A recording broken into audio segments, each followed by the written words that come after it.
Hello दोस्तों, good afternoon. स्वागत है आप सबका शिवकृपा क्लासेज पर। दोस्तों, इस वीडियो में हम लोग एसएससी जीटी एग्जाम 2025 कैल शिफ्ट में पूछे जा सकने वाले most important static GK, GS, miscellaneous और करंट अफेयर्स के प्रश्नों को सॉल्व करेंगे। दोस्तों, ये सारे क्वेश्चन हमारे आपके एग्जाम में पूछे जाने वाले प्रश्नों के सभी टॉपिक्स, प्रश्नों के लेवल, वहाँ प्रश्नों के टेंस, इसके अलावा दोस्तों आपके प्रीवियस ईयर एग्जाम्स के प्रश्नों को पूरी तरह से एनालाइज करके बनाया गया एक मोस्ट इम्पॉर्टेंट वीडियो है।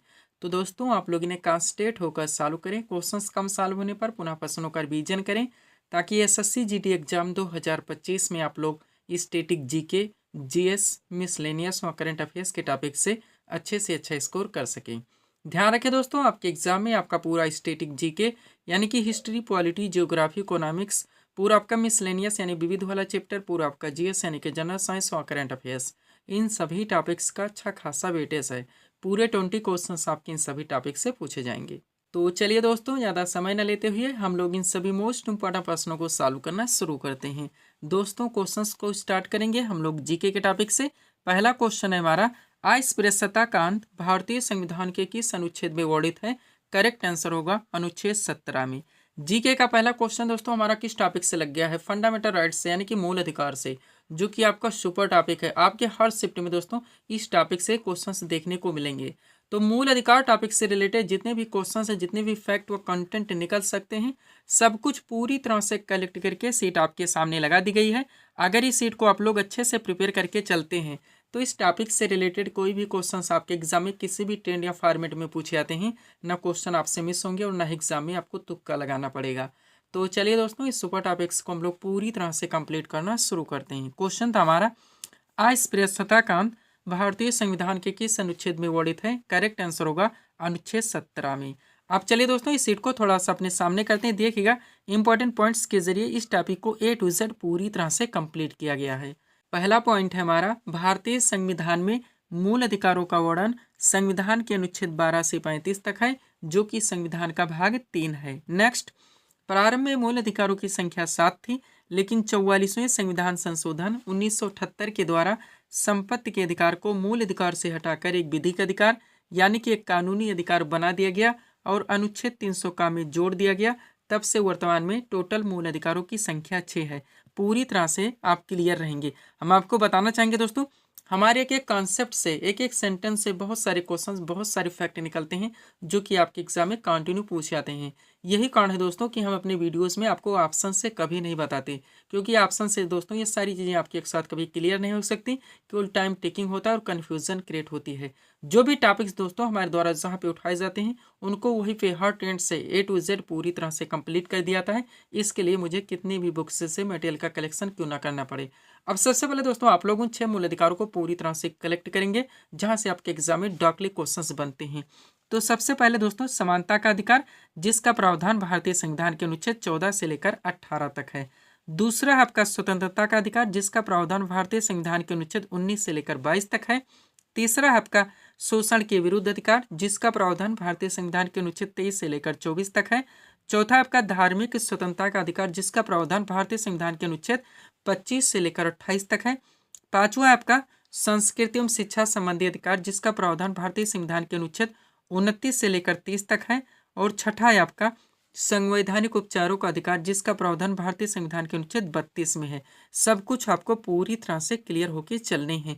आगे बढ़ेंगे दोस्तों, चूंकि आपका सुपर टॉपिक है, हर आर्टिकल से यहाँ से क्वेश्चंस आपके एग्जाम में कंटिन्यू पूछे जाते हैं, तो इनको हम लोग पूरी तरह से कंप्लीट करेंगे। सब कुछ आपके PDF में पूरी तरह से मेंशन है। सारे क्लासेस के वीडियोस के टॉपिक्स भी दोस्तों आपके PDF में पूरी तरह से ऐड किए गए हैं। वो हर टॉपिक्स जहाँ जहाँ से आपके एग्जाम्स में क्वेश्चंस बने हैं, आपके पूरे पाठ्यक्रम को प्रिपेयर करके आपके PDF में कंप्लीट कर दिया गया है। चलिए शुरू करते हैं हम लोग। पहला पॉइंट है हमारा, विधि के समक्ष समानता का अधिकार संविधान के किस अनुच्छेद में है? करेक्ट आंसर होगा अनुच्छेद 14 में। नेक्स्ट, अनुच्छेद 15 का संबंध किससे? दोस्तों ध्यान दीजिएगा, कभी कभी क्या होता है दोस्तों, आपके क्वेश्चन में डायरेक्ट कॉन्सेप्ट दिए जाते हैं और आपके ऑप्शन में आर्टिकल दिए जाते हैं, आपको आंसर करने होते हैं, जैसे कि पॉइंट नंबर 1 है हमारा।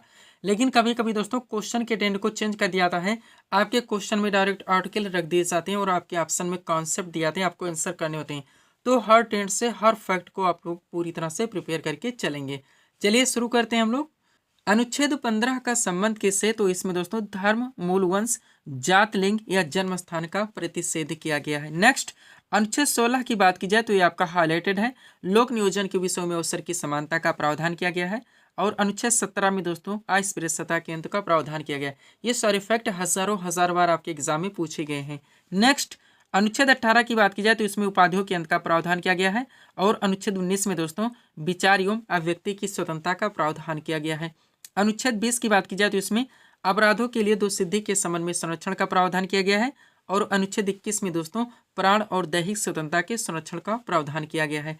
अनुच्छेद 21 का मोस्ट इंपॉर्टेंट आपका रहता ही है। इसमें दोस्तों 6 से 14 वर्ष तक के सभी बच्चों को अनिवार्य और निःशुल्क शिक्षा का प्रावधान किया गया है। नेक्स्ट, अनुच्छेद 23 की बात की जाए तो इसमें मानव दुर्व्यापार एवं बलात्श्रम का प्रतिषेध किया गया है। वह अनुच्छेद 24 में दोस्तों कारखानोवाद में बालकों के नियोजन का प्रतिषेध किया गया है। रिवाइज आपको जरूर करने हैं, बगैर रिवाइज के दोस्तों कुछ भी होने वाला नहीं है। एक एक क्वेश्चन की कीमत आप लोग जानते हैं। आगे बढ़ेंगे। अनुच्छेद 29 की बात की जाए तो इसमें अल्पसंख्यक वर्गों के हितों के संरक्षण का प्रावधान किया गया है। और अनुच्छेद 32 में दोस्तों संवैधानिक उपचारों के अधिकारों का प्रावधान किया गया। पूरी तरह से आप क्लियर होके चलेंगे।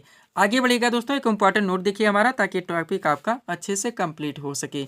दोस्तों ध्यान दीजिएगा, 44वें संवैधानिक संशोधन 1978 ने स्पष्ट किया कि राष्ट्रपति द्वारा राष्ट्रीय आपातकाल के दौरान अनुच्छेद 20 जिसमें प्रावधान किया गया है अपराधों के लिए दोषसिद्धि के संबंध में संरक्षण, और अनुच्छेद 21 जिसमें प्रावधान किया गया है जीवन और व्यक्तिगत स्वतंत्रता की सुरक्षा को निलंबित नहीं किया सकता।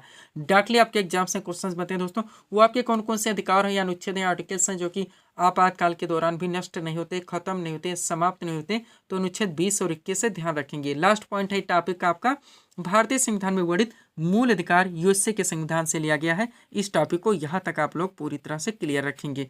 सब्सक्राइब करें दोस्तों आप हमारी स्टडी चैनल शिवकृपा क्लासेज को इसी तरह के वीडियोस के लिए।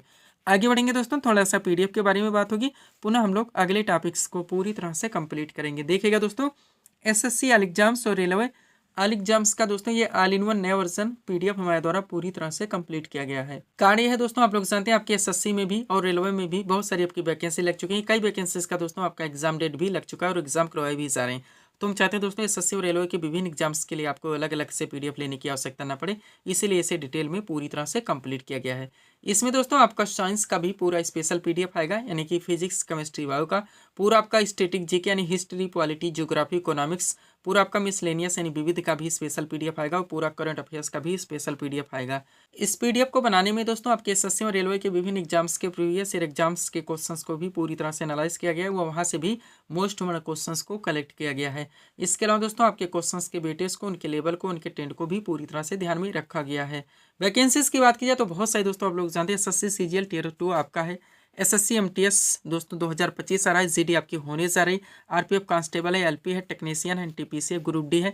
ऐसे आपकी बहुत सारी वैकेंसी लगी हुई है। इनमें से किसी भी वैकेंसीज में अच्छी फाइट के लिए आप इस पीडीएफ को परचेज कर सकते हैं। मात्र 100 रुपीज़ इसकी पेड फीस रखी गई है। व्हाट्सअप नंबर आप लोगों के सामने, जहाँ पर आप जुड़कर पीडीएफ ले सकते हैं। बढ़ेंगे दोस्तों हम लोग अगले टॉपिक्स की ओर। अगला क्वेश्चन दोस्तों आपके सामने है, देखेंगे किस टॉपिक से रखा गया। क्वेश्चन है हमारा, भारतीय संविधान में वर्णित समवर्ती सूची की प्रेरणा किस देश के संविधान से ली गई है? करेक्ट आंसर होगा ऑस्ट्रेलिया के संविधान से।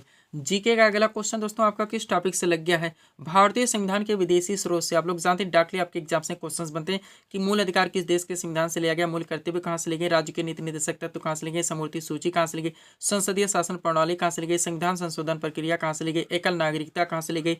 तो जितने भी हो सकते हैं सब कुछ पूरी तरह से कलेक्ट करके स्मार्ट स्ट्रेटजी के जरिए सीट आपके सामने लगाई गई है। अगर इस सीट को आप लोग अच्छे से प्रिपेयर करके चलते हैं तो इस टॉपिक से रिलेटेड कोई भी क्वेश्चन आपके एग्जाम में किसी भी टेंडम फॉर्मेट में पूछे जाते हैं, क्वेश्चन आपसे मिस नहीं हो सकते। तो चलिए दोस्तों इस सुपर टॉपिक्स को हम लोग पूरी तरह से कंप्लीट करना शुरू करते हैं। हर वो टॉपिक्स दोस्तों आपके पाठ्यक्रम को पूरी तरह से प्रिपेयर करके आपके पीडीएफ में ऐड किए गए हैं, जहाँ जहाँ से आपके एग्जाम्स में क्वेश्चन बनने हैं। क्वेश्चन था दोस्तों हमारा, भारतीय संविधान में वर्णित समवर्ती सूची की प्रेरणा किस देश के संविधान से ली गई है? करेक्ट आंसर होगा ऑस्ट्रेलिया के संविधान से। क्वेश्चन का टॉपिक हमारा भारतीय संविधान के विदेशी स्रोत। स्टार्ट करते हैं दोस्तों हम लोग ब्रिटेन के संविधान से। तो देखिएगा सबसे पहले इसमें संसदीय शासन पद्धति मोस्ट इंपॉर्टेंट, विधि का शासन, मंत्रिमंडलीय प्रणाली, एकल नागरिकता आपका सुपर रहेगा ही, द्विसंधीय प्रणाली, विधायी प्रक्रिया और संसदीय विशेषाधिकार व परमाधिकार लेख। इतने उपबंध या प्रावधान दोस्तों ब्रिटेन के संविधान से ले गए हैं, पूरी तरह से आप क्लियर रहेंगे। नेक्स्ट अमेरिका के संविधान से देखेंगे दोस्तों तो देश का विशाल, न्यायिक पुनर्वलोकन, न्यायपालिका की स्वतंत्रता, मूल अधिकार आपका सुपर रहेगा ही उपराष्ट्रपति का पद, राष्ट्रपति पर महाभियोग और उच्चतम न्यायालय तथा उच्च न्यायालय के न्यायाधीशों के हटाए जाने के उपबंध। ये प्रावधान दोस्तों अमेरिका के संविधान से लिए गए हैं। पूरी तरह से आपको प्रिपेयर होके चलने हैं। आगे बढ़ेंगे, यही कारण है दोस्तों हम अपने वीडियोस में ऑप्शन नहीं लगाते। आगे बढ़िएगा, आयरलैंड के संविधान से देखेंगे कि हमारे देश के संविधान में क्या क्या लिया गया है। तो सबसे पहले नीति निर्देशक तत्व यानी कि डीपीएसपी मोस्ट इंपॉर्टेंट। उसके बाद में राष्ट्रपति की निर्वाचन पद्धति तथा राज्यसभा में कुछ सदस्यों का नामांकन। ये प्रावधान दोस्तों आयरलैंड के संविधान से लिए गए, ध्यान रखेंगे। कनाडा के संविधान से आप देखेंगे तो सशक्त केंद्र के साथ संघीय व्यवस्था। उसके बाद में राष्ट्रपति द्वारा राज्यपालों की नियुक्ति, उच्चतम न्यायालय का परामर्शी न्याय निर्णय और अवशिष्ट शक्तियों का केंद्र में निहित होना। ये प्रावधान कनाडा के संविधान से लिए गए हैं। ऑस्ट्रेलिया के संविधान से आप देखेंगे दोस्तों तो संसद के दोनों सदनों की संयुक्त बैठक कराई जाती है वो। उसके अलावा देश का की भाषा, व्यापार, वाणिज्य और समागम की स्वतंत्रता तथा दोस्तों समवर्ती सूची आपका मोस्ट इंपॉर्टेंट रहेगा। ये प्रावधान ऑस्ट्रेलिया के संविधान से लिए गए हैं। आगे बढ़ेंगे, जापान के संविधान से देखेंगे दोस्तों तो केवल एक प्रावधान विधि द्वारा स्थापित प्रक्रिया। फ्रांस के संविधान से देखेंगे तो केवल एक प्रावधान गणतंत्र की अवधारणा का प्रावधान। पूरी तरह से आपको प्रिपेयर रखने हैं। आगे बढ़िएगा, अगला क्या दोस्तों आपका दक्षिण अफ्रीका के संविधान से देखेंगे तो इसमें दोस्तों संविधान संशोधन की व्यवस्था जो की गई है आर्टिकल 368 आपका मोस्ट इंपॉर्टेंट रहेगा। इसके अलावा राज्यसभा के सदस्यों का निर्वाचन, ये प्रावधान दक्षिण अफ्रीका के संविधान से लिए गए हैं। रूस यानी पूर्व सोवियत संघ के संविधान से देखेंगे तो सबसे पहले मूल कर्तव्य यानी कि फंडामेंटल ड्यूटीज आपका सुपर पॉइंट है। उसके अलावा प्रस्तावना में जो शब्द जोड़े गए सामाजिक हो गया, आर्थिक एवं राजनीतिक, ये प्रावधान दोस्तों रूस यानी कि पूर्व सोवियत संघ के संविधान से ले गए हैं। इस टॉपिक को आप लोग यहाँ तक पूरी तरह से क्लियर रखेंगे। पीडीएफ के लिए हमारा व्हाट्सअप नंबर लगा हुआ है। बढ़ेंगे दोस्तों हम लोग अगले टॉपिक्स की ओर। अगला क्वेश्चन दोस्तों आपके सामने है, देखेंगे किस टॉपिक से रखा गया। क्वेश्चन है हमारा वित्त आयोग यानी कि फाइनेंस कमीशन का प्रावधान भारतीय संविधान के किस अनुच्छेद में वर्णित है। करेक्ट आंसर होगा अनुच्छेद 280 में। जीके का अगला क्वेश्चन दोस्तों आपका किस टॉपिक से लग गया है। भारतीय संविधान के महत्वपूर्ण जितने भी दोस्तों आर्टिकल्स हैं उनसे रिलेटेड जो प्रावधान किए गए, आपका सुपर टॉपिक कंटिन्यू दोस्तों आपके हर शिफ्ट में इस टॉपिक से भी 1 से 2 क्वेश्चन देखने को मिलेंगे। तो दोस्तों आर्टिकल से रिलेटेड जितने भी क्वेश्चन निकल सकते हैं पूरी तरह से कंप्लीट करके सीट आपके सामने लगा दी गई है। अच्छे से आप लोगों को प्रिपेयर करके चलने हैं। चलिए शुरू करते हैं हम लोग। क्वेश्चन था हमारा वित्त आयोग यानी कि फाइनेंस कमीशन का प्रावधान भारतीय संविधान के किस अनुच्छेद में वर्णित है। करेक्ट आंसर होगा अनुच्छेद 280 में। क्वेश्चन का टॉपिक हमारा भारतीय संविधान के महत्वपूर्ण अनुच्छेद एवं संबंधित प्रावधान। चलिए इस सीट को थोड़ा सा अपने सामने करते हैं। देखिएगा दोस्तों अब एक तरफ जितने भी प्रावधान है उनके नाम दिए गए, दूसरी तरफ भारतीय संविधान के महत्वपूर्ण अनुच्छेद दिए गए। चलिए शुरू करते हैं। बात की जाए दोस्तों संघ का नाम और राज्य क्षेत्र मोस्ट इंपॉर्टेंट, तो इसका प्रावधान भारतीय संविधान के अनुच्छेद 1 में है। नेक्स्ट, नए राज्यों का प्रवेश या स्थापना की बात की जाए तो इसका प्रावधान अनुच्छेद 2 में है। संविधान के प्रारंभ के समय नागरिकता संबंधी प्रावधान दोस्तों भारतीय संविधान के किस अनुच्छेद में है तो अनुच्छेद 5 में है। नेक्स्ट, विधि के समक्ष समानता का अधिकार का प्रावधान भारतीय संविधान के अनुच्छेद 14 में है। धर्म, मूल वंश, जात, लिंग या जन्मस्थान के आधार पर विभेद का प्रतिषेध दोस्तों इसका प्रावधान अनुच्छेद 15 में है। लोक नियोजन के विषयों में अवसर की समानता का प्रावधान अनुच्छेद 16 में है। अस्पृश्यता कानून दोस्तों ये आप यहाँ पे रिवाइज भी कर सकते हैं, अनुच्छेद 17 में है। पूरी तरह से आप ध्यान रखेंगे। आगे बढ़िएगा, अगला क्या है दोस्तों आपका उपाधियों का अंत मोस्ट इंपॉर्टेंट, जिसका प्रावधान भारतीय संविधान के अनुच्छेद 18 में है। विचार एवं व्यक्ति की स्वतंत्रता का प्रावधान अनुच्छेद 19 में है। अपराधों के लिए 2 सिद्धि के संबंध में संरक्षण का प्रावधान अनुच्छेद 20 में है। प्राण और दैहिक स्वतंत्रता के संरक्षण का प्रावधान अनुच्छेद 21 में है। नेक्स्ट, 6 से 14 वर्ष तक के बच्चों को दोस्तों निःशुल्क और अनिवार्य शिक्षा का अधिकार का प्रावधान अनुच्छेद 21 का में किया गया है। अल्पसंख्यक वर्गों के हितों के संरक्षण का प्रावधान अनुच्छेद 29 में है। संवैधानिक उपचारों का अधिकार का प्रावधान दोस्तों अनुच्छेद 32 में। पूरी तरह से हर आर्टिकल्स को आप लोगों को प्रिपेयर करके चलने हैं। समान न्याय तथा निःशुल्क विधिक सहायता मोस्ट इंपॉर्टेंट अनुच्छेद 39 का में है। ये ऐसे आर्टिकल्स हैं दोस्तों जो आप देखेंगे आपके एग्जाम में कंटिन्यू रिपीट भी होंगे। आगे बढ़िएगा, ग्राम पंचायत की स्थापना का प्रावधान मोस्ट इंपॉर्टेंट, जिसका प्रावधान अनुच्छेद 40 में है। नागरिकों के लिए एक समान सिविल संहिता यानी यूसीसी का प्रावधान अनुच्छेद 44 में है। पर्यावरण का संरक्षण और संवर्धन एवं वन तथा वन्य जीवों की रक्षा का प्रावधान अनुच्छेद 48 का में है। कार्यपालिका से न्यायपालिका के पृथक्करण का प्रावधान अनुच्छेद 50 में है।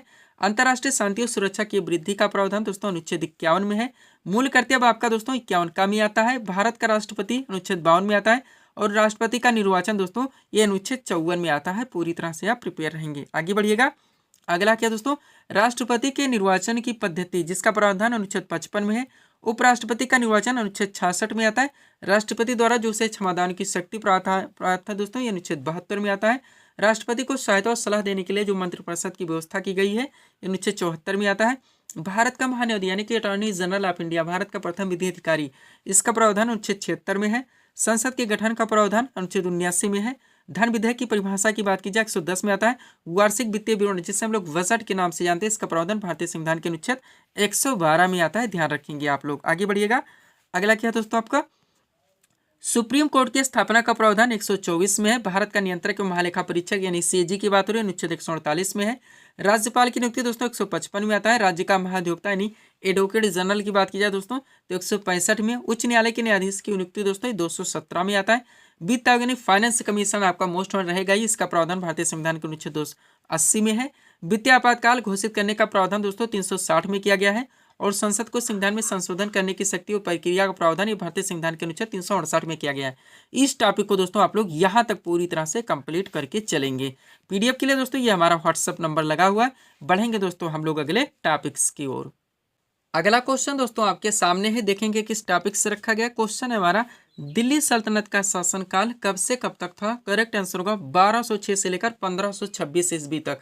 देखिए दोस्तों क्वेश्चन को कैसे मेंशन किया गया है, किस टॉपिक से आया हुआ।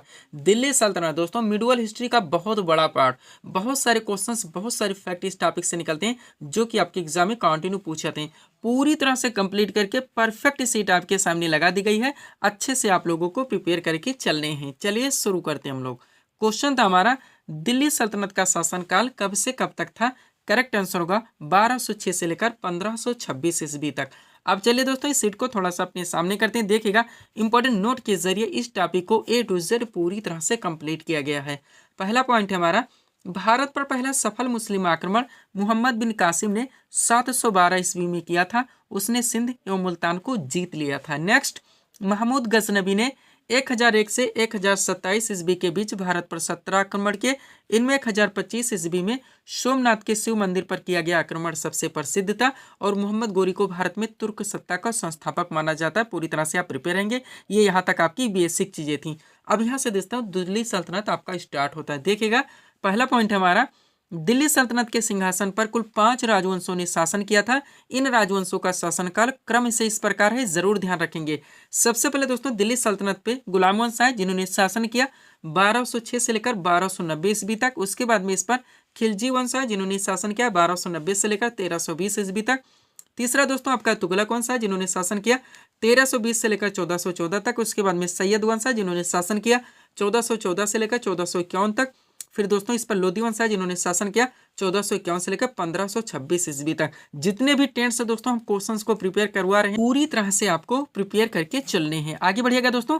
अब इनके बीच में जितने भी क्वेश्चंस, जितने भी फैक्ट बनते हैं पूरी तरह से कंप्लीट किया गया है। अच्छे से आप लोगों को प्रिपेयर करके चलने हैं। चलिए शुरू करते हैं हम लोग। पहला क्वेश्चन है हमारा, गुलाम वंश के संस्थापक कौन थे। करेक्ट आंसर होगा कुतुबुद्दीन ऐबक। नेक्स्ट, गुलाम वंश के किस शासक को लाख बख्श के नाम से जाना जाता है। करेक्ट आंसर होगा कुतुबुद्दीन ऐबक। अगला क्वेश्चन है, कुतुब मीनार की नींव किस शासक ने डाली थी। करेक्ट आंसर होगा कुतुबुद्दीन ऐबक। नेक्स्ट, दिल्ली सल्तनत के किस सुल्तान की मृत्यु चौगान या पोलो खेलते हुई थी। तो भी कुतुबुद्दीन ऐबक। और कुब्बतुल इस्लाम मस्जिद का निर्माण किसने करवाया था। तो भी कुतुबुद्दीन ऐबक। यानी कि कुतुबुद्दीन ऐबक से जुड़े टोटल 5 सवाल। आगे बढ़ेंगे। क्वेश्चन है, तुर्कानी चहलगानी दल का गठन किसने किया था। करेक्ट आंसर होगा इल्तुतमिश ने। नेक्स्ट, दिल्ली सल्तनत के किस सुल्तान ने इक्तादारी प्रथा चलवाई। करेक्ट आंसर होगा इल्तुतमिश ने। और कुतुब मीनार के निर्माण कार्य को किसने पूरा करवाया। तो भी इल्तुतमिश ने। यानी कि इल्तुतमिश से जुड़े टोटल 3 सवाल। आगे बढ़ेंगे। क्वेश्चन है, दिल्ली सल्तनत की दरबारी भाषा क्या थी। तो फारसी थी। नेक्स्ट, किताबुल हिंद की रचना किसने की थी। अल-बरूनी ने। आगरा नगर की स्थापना किसके द्वारा की गई थी। सिकंदर लोदी के द्वारा। भारत की प्रथम महिला मुस्लिम शासिका कौन थी। तो रजिया सुल्तान थी। और रजिया सुल्तान ने कब से कब तक शासन किया था। तो 1236 से लेकर 1240 तक, ध्यान रखेंगे। नेक्स्ट, लौह एवं रक्त की नीति किसने अपनाई थी। बलबन ने। और दोस्तों दीवाने अर्ज की स्थापना किसने की थी। तो भी बलबन ने। एक एक क्वेश्चन, एक एक फैक्ट आपको पूरी तरह से कंप्लीट रखने। आगे बढ़िएगा। अगला क्वेश्चन है आपका, बाजार नियंत्रण प्रणाली किसने अपनाई थी। अलाउद्दीन खिलजी ने। तुगलक वंश का संस्थापक कौन था। करेक्ट आंसर का गयासुद्दीन तुगलक। नेक्स्ट, यात्री इब्न बतूता किस देश का निवासी था। मोरक्को का। किताबुल रहला नामक पुस्तक की रचना किसने की थी। इब्न बतूता ने ही। अलाई दरवाजा का निर्माण किसने करवाया था। अलाउद्दीन खिलजी ने। और तुगलक नामा की रचना किसने की थी। अमीर खुसरो ने। इस टॉपिक को आप लोगों को यहाँ तक पूरी तरह से कंप्लीट रखने। पीडीएफ के लिए हमारा व्हाट्सएप नंबर लगा हुआ है। बढ़ेंगे दोस्तों हम लोग अगले टॉपिक्स की ओर। अगला क्वेश्चन दोस्तों आपके सामने है, देखेंगे किस टॉपिक से रखा गया। क्वेश्चन है हमारा, गुलाम वंश की स्थापना किसने की थी? करेक्ट आंसर होगा कुतुबुद्दीन ऐबक ने। जीके का अगला क्वेश्चन दोस्तों आपका किस टॉपिक से लग गया है? महत्वपूर्ण जितने भी दोस्तों ऐतिहासिक राजवंश हैं उनके संस्थापक, आप लोग जानते हैं डायरेक्टली आपके एग्जाम्स में क्वेश्चन बनते हैं कि कौन से वंश की स्थापना किसके द्वारा की गई थी। तो यहाँ पे दोस्तों संस्थापक के साथ साथ राजधानी भी उनकी मेंशन करके परफेक्ट सीट आपके सामने लगाई गई है। अच्छे से आप लोगों को प्रिपेयर करके चलने हैं। चलिए शुरू करते हैं हम लोग। क्वेश्चन था हमारा, गुलाम वंश की स्थापना किसने की थी? करेक्ट आंसर होगा कुतुबुद्दीन ऐबक ने। क्वेश्चन का टॉपिक हमारा ऐतिहासिक राजवंश एवं उनकी राजधानी। चलिए सीट को थोड़ा सा अपने सामने करते हैं। देखिएगा दोस्तों, अब एक तरफ इसमें विभिन्न राजवंशों के नाम दिए गए हैं, उनके संस्थापक के नाम दिए गए हैं और राजधानी भी मेंशन कर ली गई है। बात की जाए दोस्तों हर्यक वंश की, तो इनके संस्थापक बिंबिसार थे, इनकी राजधानी राजगिर थी। नेक्स्ट शिशुनाग वंश की बात की जाए तो शिशुनाग वंश की स्थापना किसने की थी? शिशुनाग ने की थी, इनकी राजधानी वैशाली थी। मौर्य वंश की स्थापना दोस्तों चंद्रगुप्त मौर्य के द्वारा की गई थी, इनकी राजधानी पाटलिपुत्र थी। और शुंग वंश के संस्थापक दोस्तों पुष्यमित्र शुंग थे, इनकी राजधानी भी पाटलिपुत्र थी। नेक्स्ट गुलाम वंश की बात की जाए, इनके संस्थापक कुतुबुद्दीन ऐबक थे, इनकी राजधानी दिल्ली थी। संगम वंश की स्थापना हरिहर बुक्का के द्वारा की गई थी, इनकी राजधानी विजयनगर थी। लोधी वंश के संस्थापक बहलोल लोधी थे, इनकी राजधानी दिल्ली थी। हर फैक्ट को आप लोगों को पूरी तरह से प्रिपेयर करके चलने, वो हर टॉपिक्स दोस्तों आपके पाठ्यक्रम को पूरी तरह से प्रिपेयर करके आपके पीडीएफ में भी ऐड किए गए, जहां जहां से आपके एग्जाम्स में क्वेश्चंस बनने हैं। अगला है दोस्तों आपका राष्ट्रकूट वंश, जिनके संस्थापक दंतदुर्ग थे, इनकी राजधानी मानिकखेड़ थी। पल्लव वंश के संस्थापक सिंह विष्णु थे, इनकी राजधानी काशीपुरम थी। चालुक्य वंश की स्थापना दोस्तों पुलकेशिन प्रथम ने की थी, इनकी राजधानी बादामी या वात्पी थी। मुगल वंश के संस्थापक बाबर थे, इनकी राजधानी दिल्ली व आगरा दोनों थी। तुगलक वंश के संस्थापक गयासुद्दीन तुगलक थे, इनकी राजधानी दिल्ली थी। खिलजी वंश के संस्थापक जलालुद्दीन खिलजी थे, इनकी भी राजधानी दिल्ली थी। और लोधी वंश के संस्थापक बहलोल लोधी थे, इनकी भी राजधानी दिल्ली थी, ध्यान रखेंगे। वर्धन वंश के संस्थापक पुष्यभूति थे, इनकी राजधानी थानेश्वर या कन्नौज थी, ध्यान रखेंगे आप लोग। आगे बढ़ते हैं। अगला क्या है दोस्तों आपका गुर्जर प्रतिहार वंश, मोस्ट इंपॉर्टेंट, जिनके संस्थापक नागभट्ट प्रथम थे, इनकी राजधानी कन्नौज थी। चौहान वंश के संस्थापक वासुदेव थे, इनकी राजधानी अजमेर थी। नंद वंश के संस्थापक महापद्म नंद थे, इनकी राजधानी पाटलिपुत्र थी। और सातवाहन वंश के संस्थापक सिमुक थे, इनकी राजधानी प्रतिष्ठान थी। इस टॉपिक को आप लोगों को यहाँ तक पूरी तरह से कंप्लीट रखने, संस्थापक व राजधानी के साथ। पीडीएफ के लिए व्हाट्सएप नंबर हमारा लगा हुआ है। बढ़ेंगे दोस्तों हम लोग अगले टॉपिक्स की ओर। अगला क्वेश्चन दोस्तों आपके सामने है, देखेंगे किस टॉपिक से रखा गया। क्वेश्चन है हमारा, देवधर ट्रॉफी किस खेल से संबंधित है? करेक्ट आंसर होगा क्रिकेट से। जीके का अगला क्वेश्चन दोस्तों आपका किस टॉपिक से लगा? जितने भी दोस्तों महत्वपूर्ण राष्ट्रीय कप एवं ट्रॉफियां डायरेक्टली आपके एग्जाम्स में क्वेश्चन बनते हैं कि डूरंड कप किस खेल से संबंधित है, ध्यानचंद ट्रॉफी किस खेल से संबंधित है, संतोष ट्रॉफी किस खेल से संबंधित है, बेगम रसूल ट्रॉफी किस खेल से संबंधित है, तो जितने भी हो सकते हैं सब कुछ पूरी तरह से कंप्लीट करके सीट आपके सामने लगा दी गई है। अच्छे से आप लोगों को प्रिपेयर करके चलने हैं। चलिए शुरू करते हैं हम लोग। क्वेश्चन था हमारा, देवधर ट्रॉफी किस खेल से संबंधित है? करेक्ट आंसर होगा क्रिकेट से। क्वेश्चन का टॉपिक हमारा प्रमुख राष्ट्रीय कप एवं ट्रॉफियां। चलिए सीट को थोड़ा सा अपने सामने करते हैं। देखिएगा, अब एक तरफ दोस्तों इसमें विभिन्न खेलों के नाम दिए गए हैं, दूसरी तरफ संबंधित कप एवं ट्रॉफियों के नाम दिए गए हैं। बात की जाए दोस्तों हॉकी की, तो इससे संबंधित कप एवं ट्रॉफियां देखेंगे तो सबसे पहले आगा खा कप आपका सुपर है। उसके बाद में बेगम रसूल ट्रॉफी जो कि महिलाओं की प्रतियोगिता है। महाराजा रणजीत सिंह गोल्ड कप, उसके बाद में लेडी रतन टाटा ट्रॉफी, ये भी महिलाओं का है। गुरु नानक चैंपियनशिप आपका ये भी महिलाओं का है। Dhyan Chand trophy most won, Nehru trophy, Scindia gold cup और वेलिंगटन कप, इतने कप एवं ट्रॉफियां दोस्तों ये हॉकी खेल से रिलेटेड है। पूरी तरह से आप प्रिपेयर रहेंगे। नेक्स्ट फुटबॉल खेल से रिलेटेड आप कप एवं ट्रॉफियां देखेंगे दोस्तों। सबसे पहले डीसीएम ट्रॉफी आपका मोस्ट इंपॉर्टेंट, डूरंड कप हजारों बार पूछा गया है। रोवर्स कप बीसी राय ट्रॉफी जो कि राष्ट्रीय चैंपियनशिप है।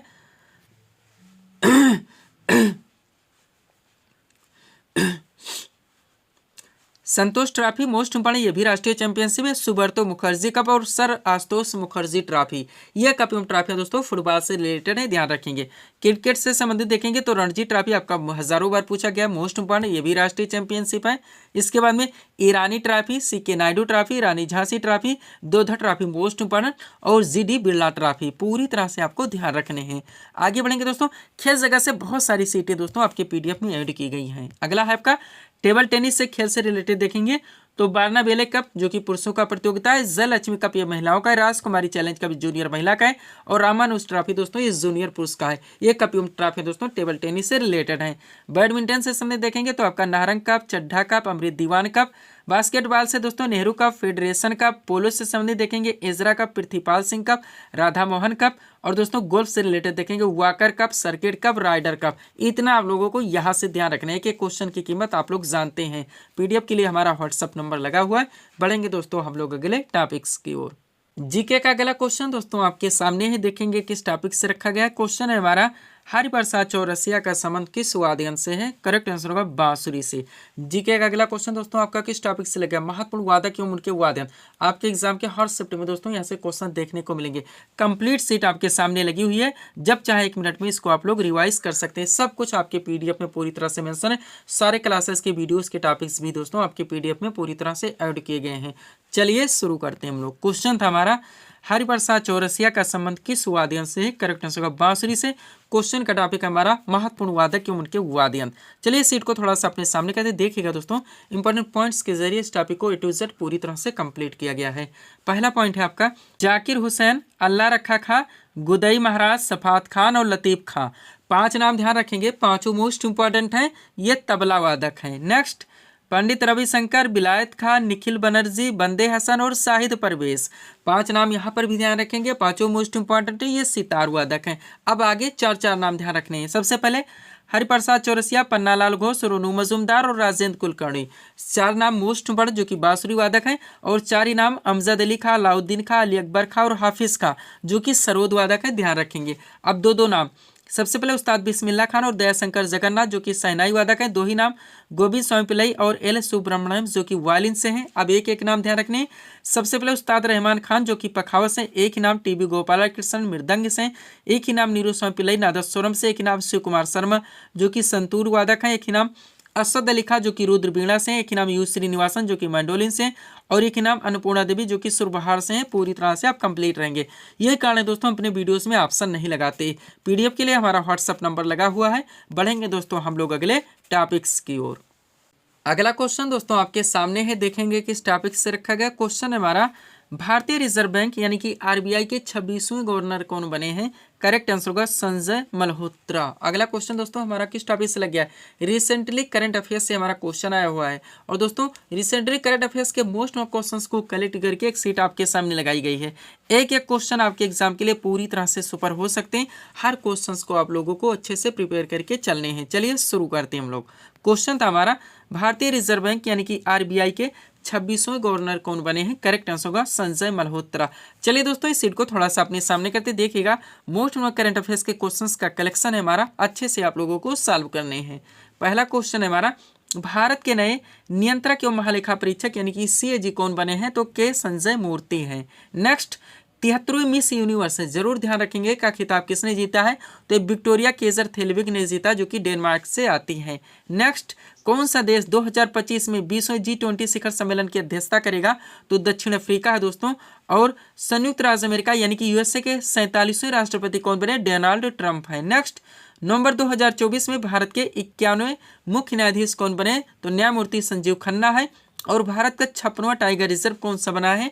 तो गुरु घासीराम तमोर पिंगला है जो कि छत्तीसगढ़ में स्थित है। नेक्स्ट, नेटवर्क रेडीनेस इंडेक्स 2024 में भारत किस स्थान पर है? 49वें स्थान पर।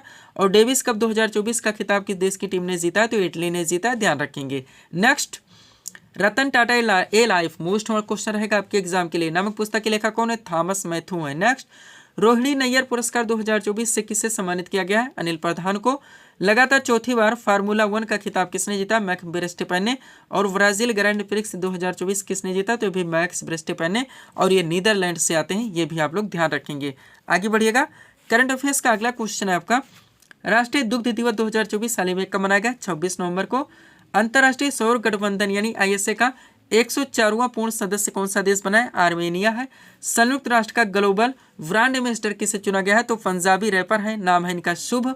और सतत व्यापार सूचकांक 2024 में भारत विश्व में किस स्तर पर है दोस्तों? तो 23वें स्थान पर, ध्यान रखेंगे। नेक्स्ट, मणिपुर उच्च न्यायालय के मुख्य न्यायाधीश कौन बने हैं? न्यायमूर्ति डी कृष्ण कुमार हैं, ध्यान रखेंगे। विश्व रेडियोग्राफी दिवस 2024 की तिथि को मनाया गया 8 नवंबर को। विश्व सुनामी जागरूकता दिवस 2024 का मनाया गया 5 नवंबर को। और राष्ट्रीय कैंसर जागरूकता दिवस 2024 का मनाए 7 नवंबर को, ध्यान रखेंगे आप लोग। तो यहीं पे दोस्तों इस वीडियो को हम विराम देना चाहेंगे, हालांकि दोस्तों और भी टॉपिक सबमिट करते हैं तो आपका वीडियो लंबा खिंच जाएगा। तो मिलते हैं दोस्तों हम अपने अगले वीडियोस में। Thanks for watching.